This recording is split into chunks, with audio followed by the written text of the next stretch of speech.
Carl Friedrich Wilhelm Grossman lahir pada 13 Desember 1863 di Neuruppin, Jerman. Meskipun tidak banyak yang diketahui tentang masa kecilnya, dia tidak memiliki catatan kriminal pada saat itu. Sampai akhirnya, saat Grossman menginjak usia 20 tahun, ia harus menjalani hukuman 3 hari pertamanya karena mengemis pada tahun 1883. Lebih banyak hukuman kriminal menyusul ketika ia ditangkap karena melakukan tindakan seks yang tidak wajar pada seekor domba di Mannheim pada tahun 1896. Sementara tahun berikutnya, ia dihukum karena melakukan penyerangan seksual terhadap seorang gadis berusia 12 tahun dari Nuremberg. Seakan tak kapok, setelah bebas di tahun 1899, ia melakukan aksinya lagi. Grossman dijatuhi hukuman hingga 15 tahun hukuman penjara karena serangan seksual terhadap 2 gadis di Beirut. Seorang anak berusia 10 tahun dan seorang anak berusia 4,5 tahun yang terluka parah dalam serangan itu. Setelah dibebaskan, ia mulai mencari pekerjaan dan ia diterima menjadi tukang daging. Akhirnya, ia menggeluti pekerjaannya itu, tapi Grossman lebih suka mencari nafkah dengan mengemis di jalanan dan menggunakan sebagian penghasilannya untuk memanggil wanita panggilan hampir di setiap malamnya. Pada awal 1900-an, ia mulai menyewa apartemen lantai atas yang berdiri di daerah 88 atau 89 Langestrasse yang terletak di daerah kumuh di ibu kota di dekat pemberhentian terakhir kereta api Silesia. Ia dikenal sebagai pribadi yang dingin dan tertutup oleh para tetangganya, tetapi Grossman diberi privasi oleh pemilik apartemen karena ia selalu membayar uang sewa tepat waktu. Melalui hasil mengemisnya, ia mendapatkan cukup uang untuk membayar pembantu rumah tangga reguler untuk apartemennya di Berlin. Namun pembantu rumah tangga ini selalu tidak bertahan lama, dan segera Grossman mencari pembantu lainnya.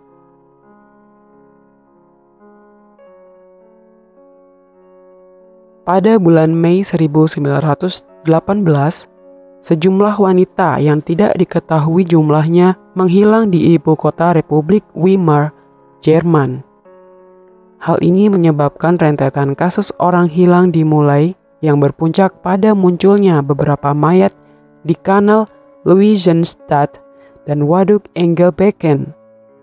Saat penemuan, tubuh-tubuh itu sudah mengalami proses pembusukan. Pada bulan Oktober 1920, Frida Schubert yang berusia 33 tahun hilang. Dia diketahui melakukan perjalanan ke Berlin dari Dresden, dan pada hari hilangnya, dia terlihat melamar pekerjaan ketika salah satu pria akhirnya menerimanya antara tanggal 7 sampai 9 Oktober 1920. Jenazah seorang wanita muda ditemukan di kanal Luisenstadt yang kemudian diidentifikasi sebagai jenazah Frida Schubert. Pada tanggal 16 Oktober, Berliner Morgenpost melaporkan bahwa pembunuhnya telah menggergaji tulang-tulangnya dengan brutal. Tangan yang ditarik dari bahu dan jantung diambil paksa dari dalam tulang rusuknya.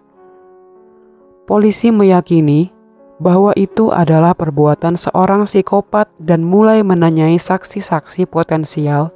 Dari beberapa saksi, salah satunya mengatakan bahwa mereka melihat salah satu wanita muda itu terakhir kali terlihat bersama Carl Grossman. Polisi kemudian melakukan penggeledahan di apartemennya pada tanggal 21 Oktober dan menemukan tas tangan wanita yang hilang itu, namun Grossman mampu memberikan penjelasan yang masuk akal dan masalah tersebut tidak ditindaklanjuti lebih lanjut.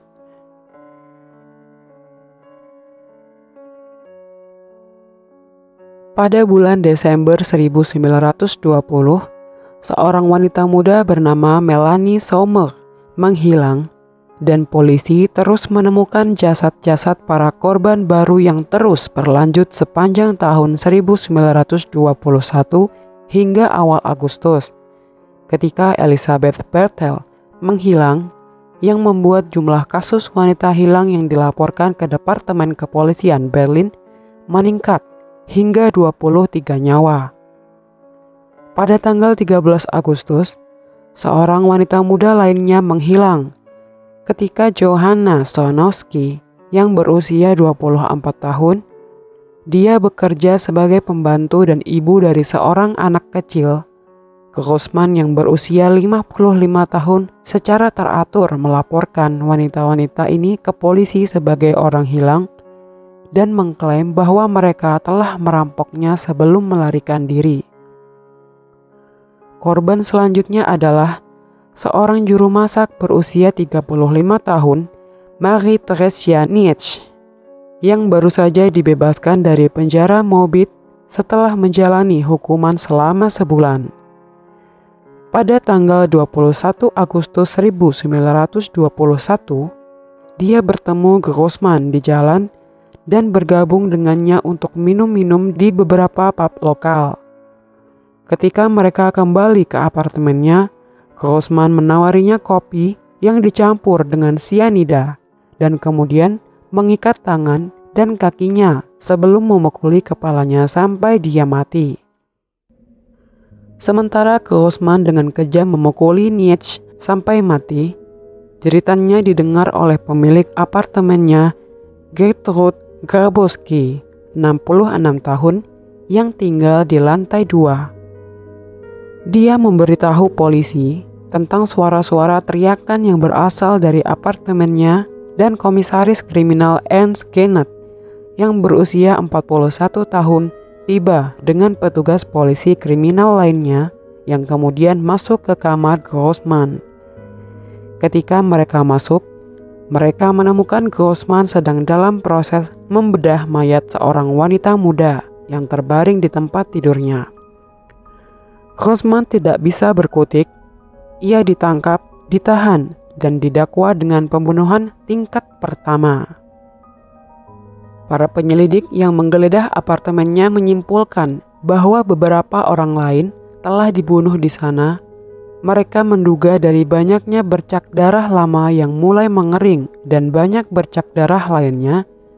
Di bawah interogasi, Grossman akhirnya mengakui pembunuhan 4 wanita yang dibunuh secara brutal di dalam kamarnya di 88 atau 89 Langestrasse.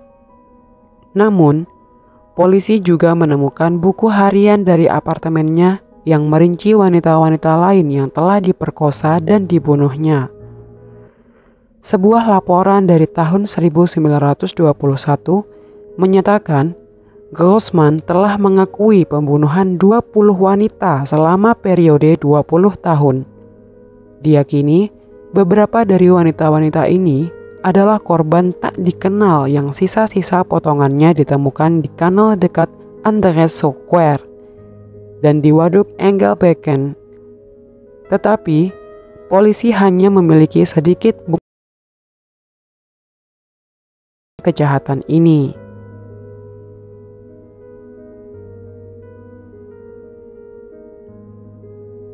Para tetangganya diinterogasi oleh polisi dan mengungkapkan bahwa Grossman sering ditemukan oleh beberapa teman wanita. Kebanyakan dari mereka adalah gadis muda dan miskin. Polisi menemukan pintu masuk terpisah ke apartemennya.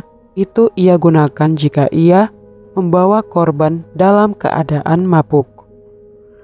Selama penyelidikan kejahatan Grossman, para penyelidik mengetahui kegiatannya di masa perang adalah sebagai tukang daging. Sumber penghasilannya selama perang diduga berasal dari kegiatan pasar gelapnya dalam menjual daging segar kepada penduduk Berlin yang kelaparan. polisi mencurigai jika daging yang ia jual di pasar gelap adalah dari korbannya dan dijual kepada pelanggan yang sama sekali tidak menaruh curiga karena pada masa itu daging sangat susah didapatkan. Tetangga Grossman sering mengeluh tentang bau busuk yang sering keluar dari apartemennya di Berlin. Grossman selalu beralasan pada mereka jika itu hanyalah bau yang berasal dari ayam busuk di musim panas. Tetangganya, Mannheim dan Helen Itzik, menjadi curiga dengan aktivitasnya dan membuat lubang di pintunya sehingga mereka dapat mengamatinya dari dalam apartemennya. Mereka tidak pernah melihat Grossman membunuh salah satu korbannya, tetapi mereka mengamati betapa kasarnya dia memperlakukan teman-teman wanitanya. Persidangan Grossman dimulai pada tanggal 2 Juli 1922 dan jaksa penuntut telah mengundang 17 saksi untuk hadir dan bersaksi melawan terdakwa. Di antara wanita-wanita ini adalah seorang wanita malam bernama Erika. Ia mengungkapkan saat ia berada di apartemen Grossman, Erika merasa apartemen itu terlalu jorok dan menganggap Grossman sendiri terlalu menyeramkan dan menolak untuk menyelesaikan transaksi seksual yang telah disepakati.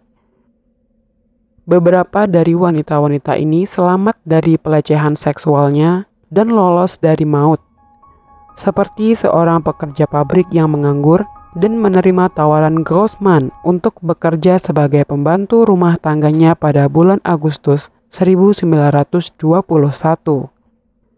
Dia menerimanya dan mulai bekerja, tetapi tak lama ia dibius dan dilecehkan.